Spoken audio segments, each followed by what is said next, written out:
Hey AP Psych students, it's Megan here with Fiveable, and I am coming at you live from frigid Wisconsin. The temperature here tonight is supposed to get 25 below zero, so hopefully you are somewhere not this frigid and cold. But tonight we are covering testing and individual differences. We're going to kind of cruise through the whole unit and see if you guys have any questions.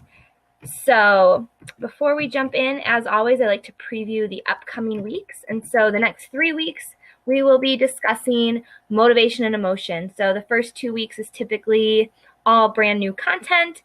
And the third week, we do a little bit of new content, and then we'll have some review questions, maybe a practice FRQ, things like that. And so we'll be here every Tuesday at this time to help you review. So again, this week we're covering testing and individual differences. I'm going to be honest, this is not my favorite unit in AP Psych. There's just a lot of theories and things to memorize. So we're going to cover it in one session because it is a smaller unit as well. It makes up about 5% of the AP exam.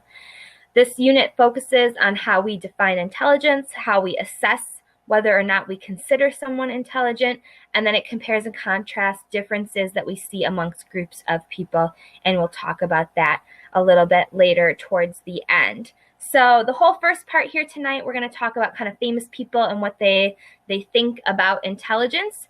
As a reminder, if you're new to Crowdcast here, you can ask me a question. If you look at the bottom of your screen there's an Ask a Question button. You can click on that. It sends me a little notification ping, and I'll get to it when I can.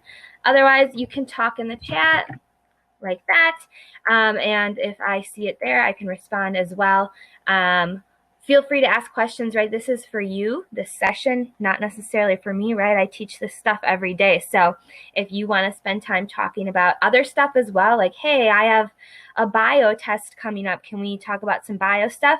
I'm happy to go back and talk about bio too, because this is your review session and I want you to get the most out of it. Just a few other reminders. These sessions, these live sessions tonight and for the future are free, but we do offer a paid subscription service as well, which lets you go back and watch previous recordings. You'll have special access to live cram sessions when the AP test gets closer, and other kind of members only things. So check that out on the website where you registered for this as well. But anyways, on to new content. So first thing we're going to talk about is what is intelligence. When we're talking about this in AP psychology, what do we mean?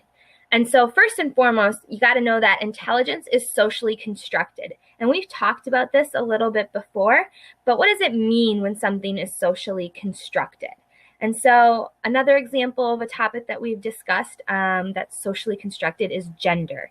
And so basically what that means is society or your culture gives that its definition and qualities. So if intelligence in our culture might mean kind of more of book smart intelligence. Maybe it means going to college. Maybe it means studying business or law or something like that. But how we define intelligence in the United States or in our community isn't the same as maybe how intelligence is defined in Kenya or in India or Malaysia. And so different cultures have different ways of measuring, talking about, and thinking about intelligence. It's not like a universal concept necessarily. And so that's what we mean, when we say that it's socially constructed. Society gives it its meaning. And so for our purposes, when we're talking about intelligence here in AP Psych, we're going to talk specifically about the mental quality consisting of the actual ability to learn from experience, so kind of to take in new information, to solve problems, so basically using that learning to solve and come up with solutions, and then using that knowledge to adapt to new situations. So there's 3 kind of prongs to the type of intelligence that we're talking about: ability to learn, problem solve, and use that knowledge. So that's just kind of our working definition that we're going to go from when we're talking about it in AP Psych. And then the other thing that gets thrown around a lot in this unit is this idea of IQ. And yes, you can get like an IQ number, right? You can take a test, it'll give you a number, but it's not something that you have. It's not necessarily like a trait or characteristic of yours. It's just a score that you got on a test once, just like your ACT is a score on a test. That doesn't necessarily say anything necessarily about your qualities or anything like that. It's just a representation of a score that you got on a test one time. It's not an inherent quality or characteristic. All right, so that's our working definition. And then if we move on, we have to talk about then who tests it and how do we define it. And so the first theorist that you need to know is named Charles Spearman, and he's pictured here. And basically his belief or his theory is that intelligence is basically just one common skill underlying all of our behavior. And so he would say that you either have a high intelligence or a low intelligence, but it's one singular score. We wouldn't break it down into I'm kind of smart in math, but not so smart in English or something like that. He would just say, nope, you either have a high score or a low score, but it's one score. And he measures that with the letter G, which is why I have the small g up there. It's called the G factor on sometimes. So the G factor is your score. And that's basically what he would say defines whether or not you're intelligent or not. And so how he comes to this conclusion is through a process of factor analysis. You should be able to recognize what factor analysis is. It's a vocab word that you should know, but it's basically just a statistical method. And I don't know all the ins and outs of specifically how to calculate it, but basically we look at a bunch of data and we identify different clusters of related information. And then using those clusters, we can give like a numerical score. So in this case, the numerical score is your G factor, your general. And so he would say that typically speaking, if someone scores high in verbal intelligence, they may also score high in mathematics. It's more of a common underlying factor. So it's one score, we have it, it's either low or it's high. So that's Spearman. And so again, these are theorists. Some have more validity than others, and we'll kind of look at that as we continue to go. So he's important. You should know that specifically like G factor is also important. So if you ever see the little G there. Luisa looks like they have a question related to bio. And yes, I will definitely talk about bio. Sorry, I just saw the notification. I will come back to that towards the end. So if you can like hang out until the end, we will come back to talk about some of that. Okay, wonderful. All right, so continuing on with this, there's L.L. Thurstone. He's the next theorist that you need to be familiar with. So he gave 56 different tests. And instead of coming up with one specific number, he gave 7 clusters of numbers. And so he would say instead of having one underlying specific skill, that we have spatial ability, numerical ability, those are like math skills, right? Word fluency, which relates to vocab and English and things like that. And so he's not necessarily the opposite of Spearman, but he just looks at intelligence in a different way. And so instead of ranking people on a single scale, he used those 7 different clusters to score people high or low, depending on their scores. However, what Thurstone's results actually show us is that people who tended to excel in one area also tended to excel in another area. So even though he didn't necessarily believe in the G factor or in Spearman's idea, he actually has evidence that supports the G factor because he found that, generally speaking, people who scored high or scored low across all of the categories. So this gives more credence to kind of Spearman's idea and Spearman's theory of intelligence. The next person that we need to talk about is Gardner. Gardner has a theory of multiple intelligences. And so this is different than Thurstone in a few ways. Gardner says we don't have any single underlying factor, so he would disagree with Spearman and say there's no G factor. And basically, he looked at the idea that, you know, some people, if you've ever seen like Rain Man, can be savants. And what a savant is someone who maybe has low skills in one area, but really, really high skills in another area. And so he uses this information to argue that, well, obviously, if savants exist, then there isn't one single underlying factor for intelligence, that there instead would be multiple factors. And so his, though, definition of intelligence is much more broad.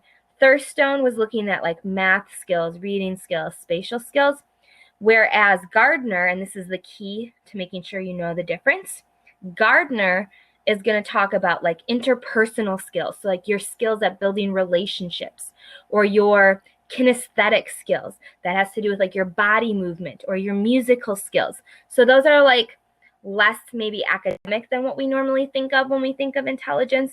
And so he has a broader array of clusters. However, even though we study Gardner and we talk about this, recent factor analysis research, so we've done some clusters, we've studied the different areas, still comes down to the fact that we think that G matters. There is some sort of general underlying cause that says that we have one kind of specific factor that leads to intelligence. Obviously, when we talk about people who are savants, there's always outlying cases and things that don't fit the norm, quote unquote, but in general, the G factor matters. G matters. So that's what you kind of have to come away with. You still need to know these other theorists and their beliefs, but what we come down to is that the G is probably important. Next thing is Sternberg. And so Sternberg should matter to you as an AP Psych student, because what Sternberg believes about intelligence is becoming more and more used in college admissions process. Sternberg has a broader, more holistic picture to traditional intelligence. And so instead of just like book smarts, Sternberg takes into account analytical skills, creative skills, and practical skills. And so if you've ever had to write, more colleges are having you write essays that maybe are on topics that show creativity more. And so colleges believe, and backs up, that students who score high across these three criteria, it's a really good predictor of future success. And so if colleges can look at your creative, practical, and analytical skills and make a determination of whether or not you're a good candidate, then they can better predict who to let into school and who might need more support.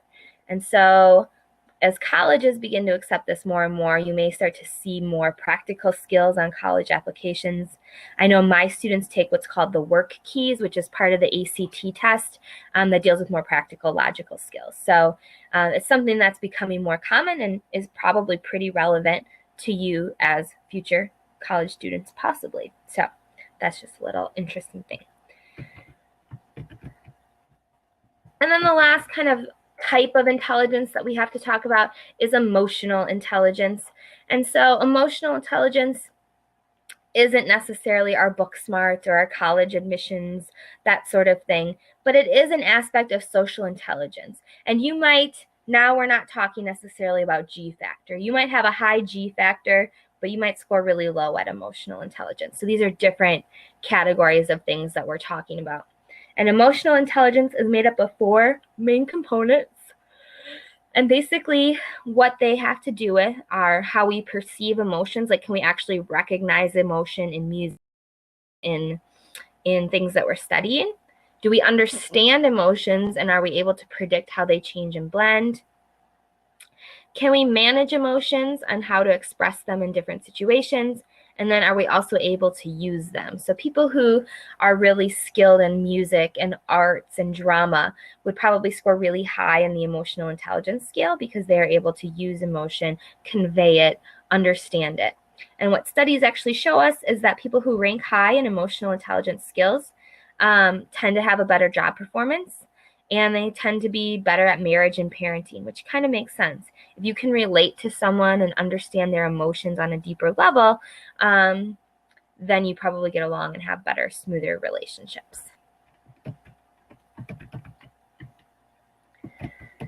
So how does the brain play a role in our intelligence? Well, the phrase bigger is better actually has some credence here when we're talking about intelligence. And so basically, there is a correlation between brain size and your intelligence score. So if we look at this image here, we've got the newborn brain up to about 2 years old. And what that shows is important. In the newborn brain, those are neurons, right? The dendrites are the spiky things sticking out. The axons are the long things. What those are showing is the cortical or the neural connections in the brain. And so in a newborn, we know that they don't have as many of those connections because we know that experience helps grow those connections. And you can see as the baby ages, more and more neurons fill the space. Well, the more neurons you have, the heavier that your brain is. And so if we could weigh, and we'd have to weigh it at a very, very finite scale, like in micrograms, right? But people who have higher intelligence scores, brains tend to weigh a little bit. Not like we would be able to look at your head and say, oh yeah, that brain looks heavier. But if we actually weighed them out, in a very specific scale, we would actually see a difference in weight because those people who are more intelligent have more neural connections in their brain, which makes their brain slightly heavier. And so we associate intelligence with ample gray matter, which is the neural cell bodies, and the white matter, which is the axons, which means that your brain basically communicates more efficiently over time. And so what that leads us to is that basically smart people's brains function more. And so more efficiently, more quickly, more communicatively, those are different things that traditionally smart intelligence people with a high G factor, their brains function better. And so there is a correlation that exists there. We can look at it, that intelligence and speed of processing is about plus 0.3 to plus 0.5. So it's not a super strong correlation, but there is a relationship that exists. However, when we say correlation, remember that we're talking about not causation, but that there's a relationship that exists. So it could be that people who process information more quickly, if your brain processes more quickly, you actually accumulate more knowledge over time because it's quicker and you can take more stuff in. Or there could be another underlying factor like genetics that leads you to have a higher intelligence and a higher processing speed. So we can't say that one causes the other, but we do know that a relationship does exist between intelligence and perceptual speed and brain weight as well. Another interesting thing to look at is the correlation between intelligence and later income levels. And so I think this is important because you can see that there is a relationship there. The scores are clustered together. They form sort of a line that ascends upwards. The higher your intelligence, the higher that your income becomes. However, it's not a super strong correlation, right? There's people down in the 80s, which is a fairly low intelligence score, fairly low IQ score, making, $180,000 a year, which is like tons of money, right? And so it doesn't always work out that way. There might be a slight correlation there, but you're also not completely bound by your genetics. There could be other circumstances at play that allow you to overachieve based on your kind of genetically inherited intelligence. So that's kind of the gist, the general background of just how we think about intelligence. And then the next section, we're going to focus now specifically on how do we test it. Consider intelligent, what goes into that, and now we want to test it. We want to see how do we measure it, basically. And so there's three main names that you need to know when it comes to intelligence testing. It's Alfred Binet, Louis Terman, and William Stern, and they've all done a little bit about intelligence. And I'll tell you the basic gist here. What you need to know about Binet is, I'll tell you a little bit of background. He comes from this idea of compulsory education. So in France, previously, before the early 1900s, you didn't get to go to school unless you were rich. But then all of a sudden, compulsory or forced education becomes a thing, which is what we see now in schools, right? Everyone is supposed to go to school until a certain age. If you don't, you get in trouble. So all of a sudden, we see that all these kids are going to school and they're having a hard time learning, or there's problems with their reading and writing. And so he wants to look at why these differences exist in children. Why don't we all just score well on these tests? And what he found out is that kids who came from impoverished or poor environments, the new kids coming to school, right, often scored lower, and it had to do with the nurture, the home environment, because maybe they didn't have proper nutrition, maybe they didn't have proper like arrangements for sleeping at night, or maybe they had to work and so they didn't have a lot of time to devote to actually attending school. And so he really strongly believed, and this is what you need to know, in the nurture of education, so that intelligence is strongly infected by your environment, by your upbringing. So we're getting into this nature-nurture debate again, which comes up over and over in psychology. So he is much more nurture-based when it comes to this. Louis Terman helps develop what's called the Stanford-Binet test, which is one of the traditional IQ tests that exists. And he is kind of the opposite of Binet. So instead of nurture, he believes more strongly in nature, that intelligence is what you're born with. And so he does most of his research around the idea of like genetics and like the skills that you're born with. And we still use a version of the Stanford-Binet today. If you've ever taken a real IQ test, it's like really like a lot of questions. It takes hours and hours and hours. But you've probably taken the Stanford-Binet then. And then the last person that we talk about is called William Stern, and he develops this concept of the actual IQ that we throw around today. And there's a calculation there that your IQ is your mental age, which is like how old you're deemed to be based on your intelligence, divided by your chronological age times 100. I don't think you actually need to know how to calculate that, but it's there just for like posterity's sake. Today, we take the IQ and it's scored differently. The IQ is your average performance compared to others of the same age. And so the average score on an IQ test is always 100. And then you fall either above 100, which means you'd be above average, or below 100, which means you'd be slightly below average intelligence. And we'll look at the normal curve in a second.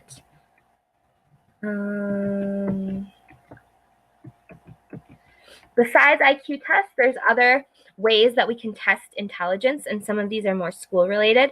So typically what you take in school, like your AP Psych test, would be an achievement test. An achievement test reflects what you have already learned.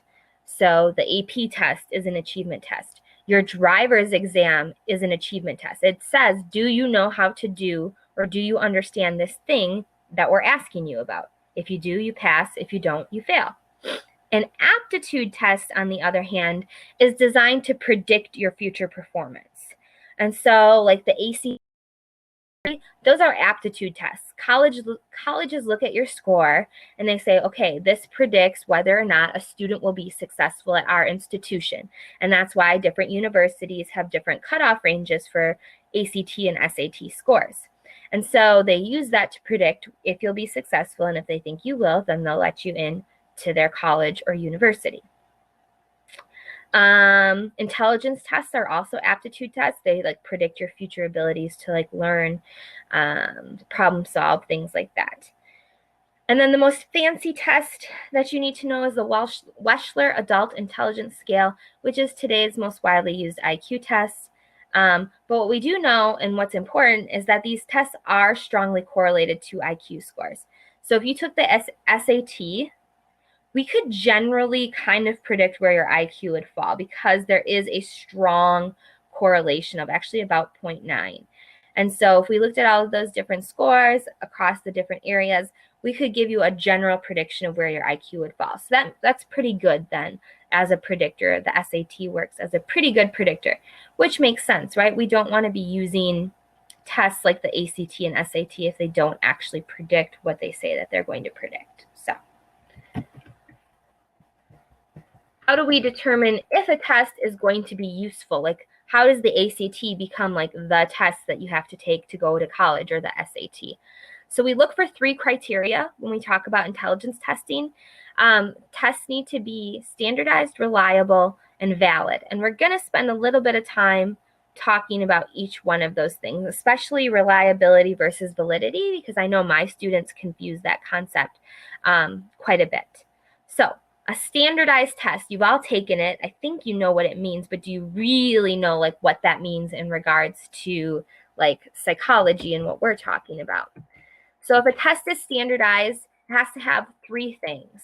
It has to have uniform testing procedures, which means if I take it in Canada, or if I take it in Florida, or if I take it in Oregon, we're going to all take it in the same environment. So the AP test is an example of a standardized test because when they read you the instructions, they're reading the exact same instructions. You're taking it in the same amount of time.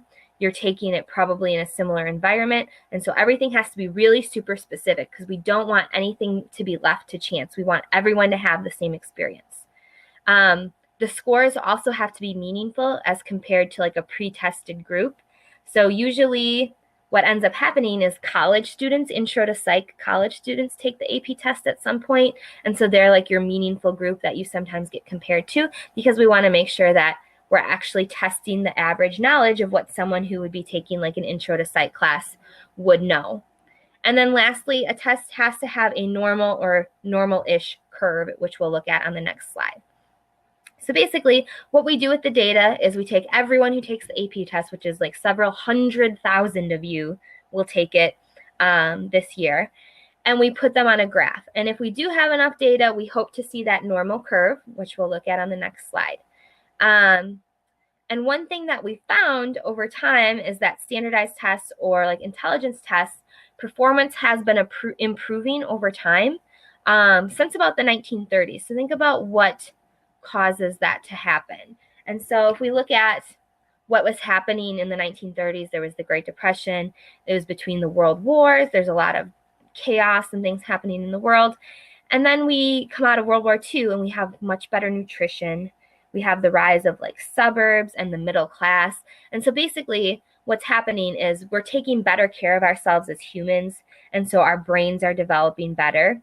Families are also having less kids, so they have more time to devote to resources and time to their children. And so basically we're getting smarter as we like evolve as a society because of how we devote our time and resources. And so the Flynn effect says, yes, intelligence scores have improved over time, but we always keep IQ scores on a normal curve like this. So every few years we adjust what the 100 actually means. The 100 is just an arbitrary number, and we readjust it to be the average score. So on a normal curve, and I think we've gone over this in the statistics unit, but you need to be familiar with the normal curve. They often ask questions about it. On a normal curve, the average is in the middle. So the average on an IQ test is 100, which is in the middle there of the normal curve. And then within one standard deviation, so if you look at the bottom there, 85 is a standard deviation down, and 115 is a standard deviation up. About 68% of people fall within that 85 to 115, which kind of makes sense. If you think about IQs and you think about people, the average person, yeah, some people might fall a little bit below that. Some people might fall a little bit above that, but most people fall right around average intelligence. That's the point of the normal curve. If we step outside another standard deviation, then we're going upwards to 130 and downwards to 70. That should cover about 95% of people. And again, if you think about intelligence and just in general in society, most people fall within that range. Once we get below 70 in intelligence scores, we're talking about people who may be developmentally disabled. They may have cognitive issues. People below 70 on an IQ test may not be able to like live on their own. Some may, some might not, but we're talking into more like extreme cases. And so less than 2% of society falls within that category. And if you think about that, that does kind of make sense when you think about society as a whole. If we get above 130, then we're getting into like the extremes of intelligence, people who score quite a bit higher, who have, could be ranked as like a genius or things like that, or even higher. So familiarize yourself with the normal curve, not just necessarily for intelligence testing, but make sure that you know I've seen that asked a lot, 68% fall within one standard deviation of the mean, 95% fall within two standard deviations. So just familiarize yourself with the normal curve. It's an important concept in AP Psych. Another factor then for us to have a test that we would be like accepted for actually testing intelligence has to be reliable.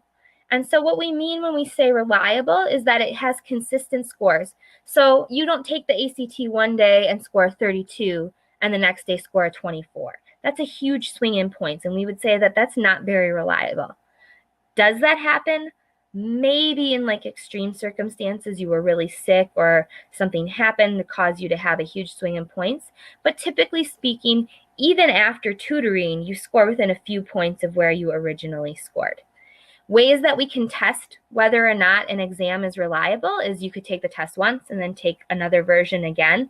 And if your scores are consistent, we would say that it's reliable. Or one time you could take all the even numbers, one time you could take all the odd numbers. And again, if your score is fairly consistent, we would say that that test is reliable. The higher the correlation then that exists there, the higher the reliability. And that's what we want. We want a reliable test, because it's not really fair if when you're taking one version of the AP test and it's not very reliable, but you're scoring super high, then it's not really fair to compare that to the others. So we want to make sure that all versions of the ACT, the SAT, the AP test as reliable across the board. The tests that we've talked about, like the ACT and the SAT, have about a 0.9 reliability, which is very good. So we know that those are consistent. And so especially, I think there was just a story in the news about a Florida girl who like really improved her score over one test to another, and they flagged it as that she cheated. And I think she's fighting now because she actually did score higher, but because of how tightly reliable these tests are, anytime that they see like a huge jump in improvement, the college board or whoever is administering the test may think that there was cheating involved. So yeah. And then the last thing is that a test has to be valid. And this is where it gets tricky. Reliability versus validity is sometimes confusing. So first and foremost, reliability does not equal validity. So kind of burn that into your brain. Validity means a test measures or predicts what it's supposed to do. So when you take a driver's test, is it measuring your driving ability? If so, then it's a valid test. It's valid at what it's saying it measures. If it doesn't test your driving ability, then it's not valid. And so there's two types of validity. There's content validity, which deals more with behavior. So the best example of that is always the driver's test.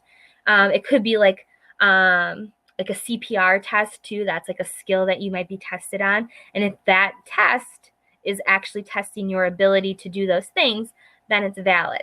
But if a driver's test is testing your ability to read out of a booklet, then it's not very valid, because that doesn't actually prove your ability to drive. It proves your ability to like read a question and answer a multiple choice prompt. Predictive validity then is like the ACT or the SAT. And this says, does the test predict what it's designed to do? So like your intelligence or your future success in college. And so, like I said, the ACT and the SAT fall into that category. So yeah, reliability is, do you score the same test to test? Validity is it testing what it's supposed to be testing? So just make sure you clarified between those two factors. And so the next thing that we're going to talk about, and this is the last kind of section for tonight of new stuff, is kind of differences between age groups, genders, races, things like that. And so the first thing is intelligence something that's stable over our lifespan? Is it something that changes as we age? And so if we look at cross-sectional studies, they would tell us that intelligence declines with age. But if we look at longitudinal studies, they would say that it does not decline. And so first, let's maybe go back. A cross-sectional study, just to refresh from, I think it was the development unit where we talked about this, is where I would go to like a school right now and take a first grader, compare them to a 12th grader, and then go to a college and compare them to like a 25-year-old. And then I'd take an adult in their 40s, and I'd take someone from a nursing home, and I'd compare their intelligence, a cross-section of society, and I would measure the results to get my answer. A longitudinal study is I interview this 5-year-old, and then I follow that 5-year-old throughout their life and continue to measure that same child. It's a long time. It's a longitudinal study. So why, if we're measuring the same thing, are we getting conflicting evidence? And so there's a few reasons for this. First and foremost, a cross-sectional study is comparing people from different generations. My grandfather was born in 1919. So if we compared his intelligence to my intelligence, we're going to get very different answers. He grew up in the Great Depression. He went to World War II and saw a lot, had just a very different upbringing. He didn't finish high school. He definitely didn't go to college. He didn't grow up with the internet. So comparing his intelligence to my intelligence in a cross-sectional study isn't necessarily a fair comparison to make because of the different generational gap. Longitudinal studies are better because we can follow someone throughout their lifespan.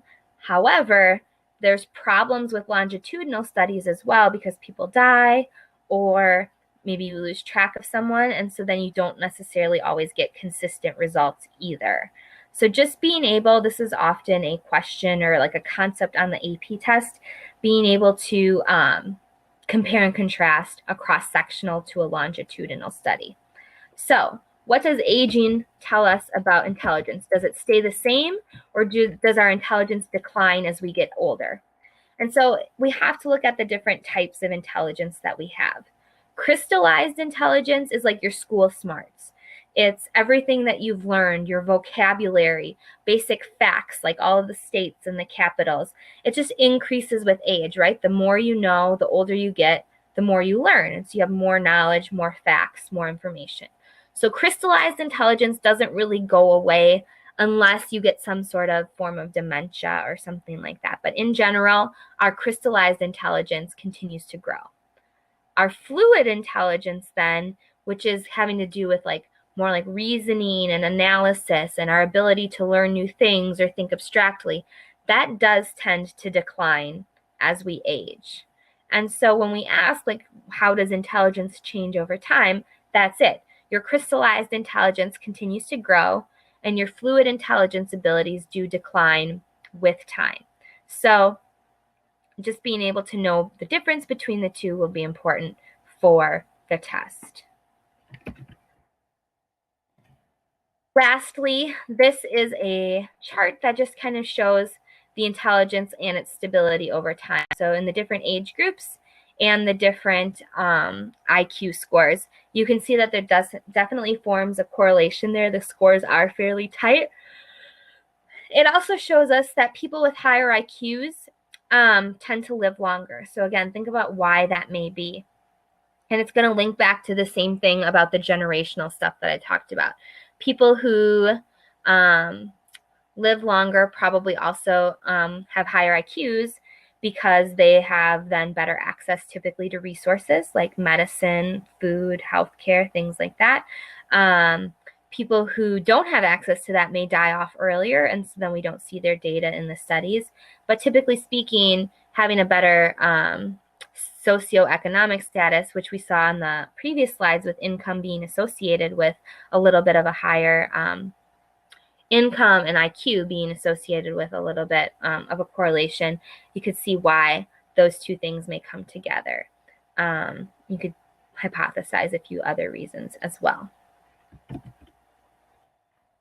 Oops, why is it doing that? All right, so now going back to this idea of nature-nurture of intelligence as well, we're going to talk a little bit about heritability, which we talked about in the bio unit, so this is some good review for that.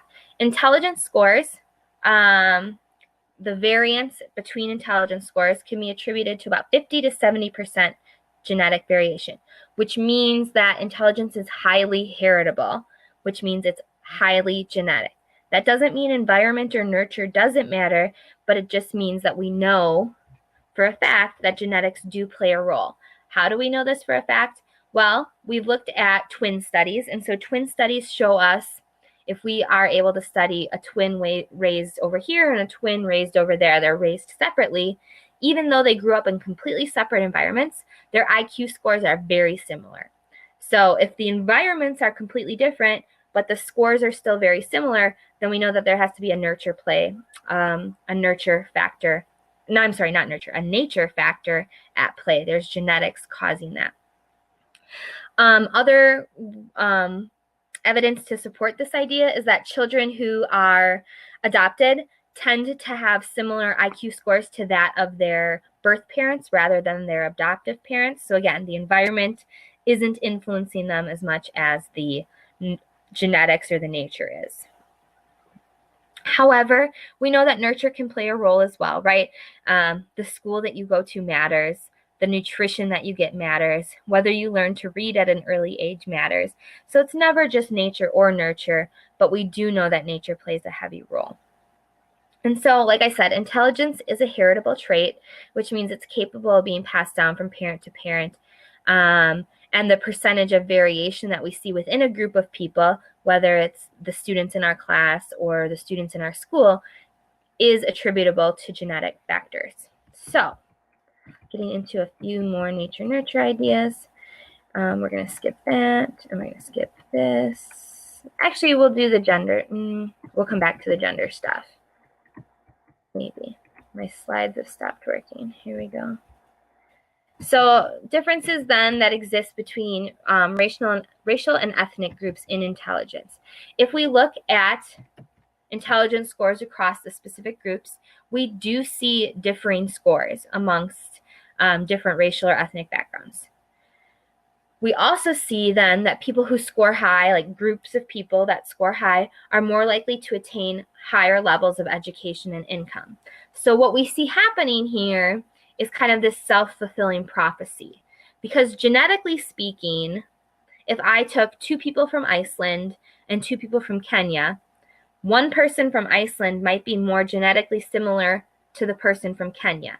So it's not necessarily the genetics at play saying that one racial group scores lower than the other because of their genetics, because genetically speaking, once we get under the skin color, everyone's genetics vary so much that it's not really related to like your ethnic group or your racial group, because it really could vary across the board, like I'm saying.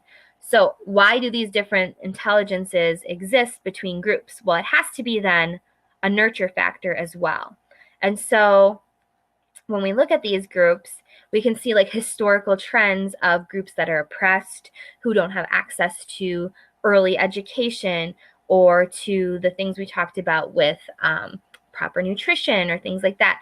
And so then it creates this prophecy of, if your parents start out in a lower scoring group, they're less likely to go to college, they're less likely to make a higher income, and then you're falling in that same cycle. And so it creates this cycle of poverty and lower education levels and things like that, which has nothing to do then with the genetic factors. And so a good way to understand this is this heritability chart, which I showed you in the bio unit. Because if we're planting the same seeds, right, we're all humans, we're all the same seeds, the ones in the fertile soil grow higher, they flourish, they grow better. The soil is your environment. Than the ones in the poor soil, the poverty, the lack of access to early education opportunities. And so the variations between the groups then oftentimes are environmental. So some of your individual traits and characteristics come from genetic factors, but then some of the differences that exist can come from the environmental factors. Both play a role, right? There's variations within a group that are caused by genetics because it's the same seeds, but there's also differences between the groups because we have different soil or different environments than we grow up in. And so that, again, we have to look holistically at the environmental factors to truly understand the big picture there. Then I just wanted to go back because we did talk a little bit about gender differences. So typically I have kids make traditional gender difference lists in education, and we see that a lot of times people put math skills, spatial ability skills, things like that, whereas for females, the spelling or verbal fluency, emotional intelligence all tend to score higher. So what does that mean? Does that mean that there's some sort of genetic factor at play that allows boys to score better at math and science and girls to score better at English and emotional things? No. What we tend to see is that these differences are caused by the social or the cultural expectations. So What that means is, remember when we said intelligence is socially constructed, it comes back to this. There's not necessarily, we don't know for sure what causes these differences, but there's a lot of hypotheses about the culture and the social expectations. Boys are often given toys early on that allow them to practice their problem-solving skills, their spatial ability awareness, things like Legos and stuff like that. Whereas girls are often given toys that foster more emotional intelligence and things like that. And so the gender differences that we see aren't necessarily genetic. Again, we have to look at the whole picture. Sometimes the gender differences that we see play out are due to that social construct of what it means to be intelligent and what we consider intelligent in a society. And if we put certain characteristics on one gender over the other, we sometimes see that those then kind of, again, this self-fulfilling prophecy, girls do this, boys do that. And then if we continue along those roads, that's where those differences come from. So just like with the racial differences, it's not necessarily genetic in play, it's the environment and how we treat people and how we encourage them to act. So the three big takeaways from this unit are that, first and foremost, intelligence tests are important because they enable us to recognize who might profit most from early intervention. It helps us pick out different students who may need help and may need that intervention, which could help boost them. We literally cannot use an intelligence test score to measure someone's worth and potential, right? We looked at those different graphs. Just because you score a little bit lower on an IQ test doesn't mean that you're not capable of going on in life and doing great things. So we have to be careful with how we use these scores, right? We don't want to label people and kind of put them in a self-fulfilling prophecy. And then general intelligence tests sample only one aspect of your abilities, your competence. Typically, it's your more like book type intelligence, but other things matter. Your creativity matters, your emotional intelligence matters. And so all of those things also are important. All right, so that is all I have for new stuff tonight. Just a few reminders. The 5able Plus is the new service where you can go back and watch old information. So my bio presentation, my stats presentation, all of those are saved in the 5able Plus. So if you need to review that, you can sign up for the subscription service for a pretty low price and do that. Make sure you follow us on Crowdcast so you always get the new information. Follow our YouTube channel, join our Facebook page, and make sure to coming live reviews. And it looks like Louisa is not in the chat anymore, but Louisa, if you come back and see this and you still have questions about bio, you can email me. My email is on the 5able page, or you can reach out on the student Facebook page, and I would be happy to talk with you a little bit more about bio one-on-one if you want that extra help. So otherwise, next week, I will see you guys for our review of part 1 of motivation, emotion, stress, and health. Have a good night. Stay warm. Bye-bye.